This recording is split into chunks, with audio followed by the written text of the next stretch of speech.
Hello everyone, welcome to doctor KBH homeopathy. मैं हूं doctor खुशी भार्गव और आज की वीडियो में हम बात करेंगे कि क्या आपको कॉमन कोल्ड कफ के अंदर होम्योपैथी लेनी चाहिए, क्या वो इसमें असर करती है या नहीं।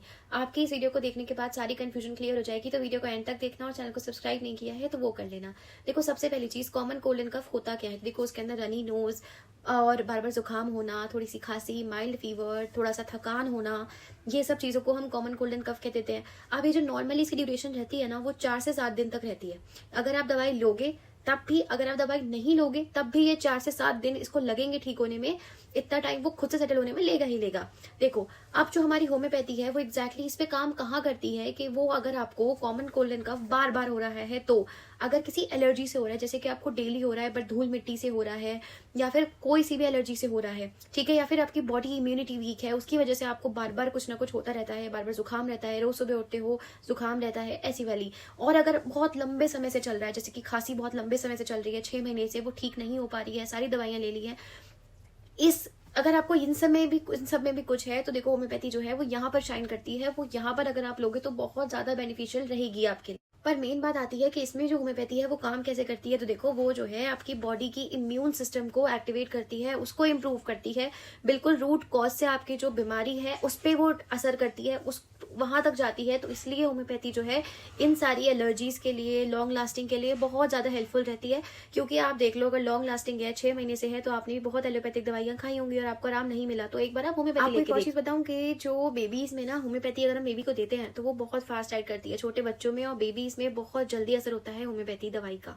अब बात करते हैं कि एलोपैथी और होम्योपैथी में कोल्ड कफ के अंदर क्या डिफरेंस है। एलोपैथी क्या करती है, वो सिम्टम को सप्रेस करती है, ठीक है, और इम्यूनिटी को भी स्लो डाउन करती है। साथ में उसमें साइड इफेक्ट्स इतने ज्यादा हो जाते हैं, एसिडिटी, ड्राउजीनेस, ड्राइनेस, ये सब।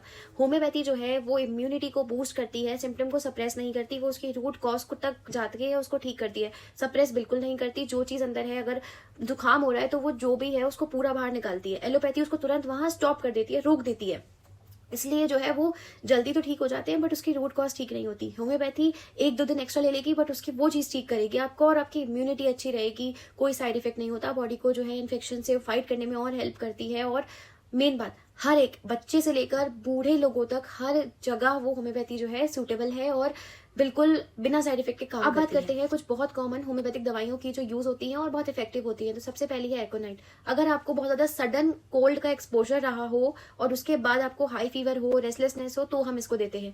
दूसरी है बेलाडोना। बेलाडोना कब देते हैं, जब आपको बहुत ज्यादा थ्रॉबिंग हेडेक हो रहा हो, सो थ्रोट हो, रेड फेस हो रहा हो, तब ये इंडिकेटेड रहती है। थर्ड है ब्राइनिया। ब्राइनिया देते हैं जब ड्राई कफ हो, चेस्ट में पेन हो, और जैसे आप हल्का सा भी मूवमेंट करो आपको उसके अंदर तकलीफ आए, बहुत स्लाइटली मूवमेंट के अंदर भी, तो हम ब्राइनिया को रिकमेंड करते हैं। फोर्थ मेडिसिन है जेलसीमियम। उसके अंदर क्या रहता है, डलनेस रहती है, वीकनेस रहती है, फ्लू लाइक सिम्टम्स मिलेंगे आपको सारे, जैसे कि बुखार हो गया हो, बिल्कुल वैसे वाले सिम्टम्स मिलेंगे, तो हम जेलसीमियम की तरफ जाते हैं।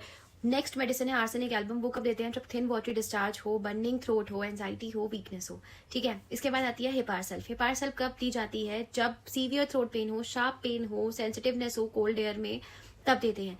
उसके बाद आती है स्पॉन्जिया और ड्रोसेरा।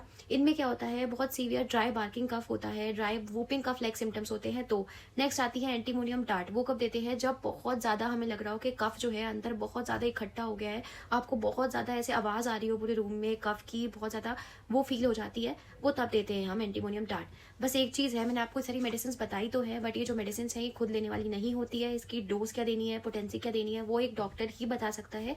तो अगर आप कभी भी लेने का सोचे तो एक एक्सपर्ट गाइडेंस में ही लेना, खुद से कोशिश मत करना, वरना हो सकता है कि केस थोड़ा सा भी कट जाए, पर खुद से कोशिश नहीं करनी है, हमेशा डॉक्टर के अंडर में ही आपको। तो देखो, रिकरिंग कोल्ड कफ क्या होता है कि अगर आपको हफ्ते में 2 से 3 बार कोल्ड कफ हो रहा है, माइग्रेन है, साइनोसाइटिस रहता है, बहुत ज्यादा सिर में दर्द रहता है, बहुत ज्यादा खांसी रहती है, एंड डस्ट एलर्जीज है, सीजनल एलर्जीज है, तो आपको जो है होम्योपैथी परमानेंट ट्रीटमेंट दे सकती है by enhancing your immunity, by strengthening your immunity. तो आप उसकी तरफ आ सकते हो।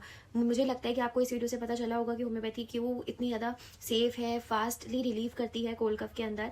अगर आपको इनमें से कुछ भी है तो आपके लिए होम्योपैथी है, आप होम्योपैथी की तरफ आओ, होम्योपैथी को ट्राई करो। बाकी अगर आपको मेरे को दिखाना है तो आप कमेंट सेक्शन में या फिर आप मेल में बता सकते हो, इन्फॉर्म कर सकते हो, मैं आपको कांटेक्ट कर लूंगी। बाकी अगर आपको ये वीडियो पसंद आई हो तो चैनल को सब्सक्राइब करना, लाइक करना वीडियो को, एंड शेयर करना अपने और फ्रेंड्स के साथ जिनको होम्योपैथी नहीं पता है। Thank you so much watching this video. मिलती हूँ आपसे नेक्स्ट वीडियो में। Bye bye.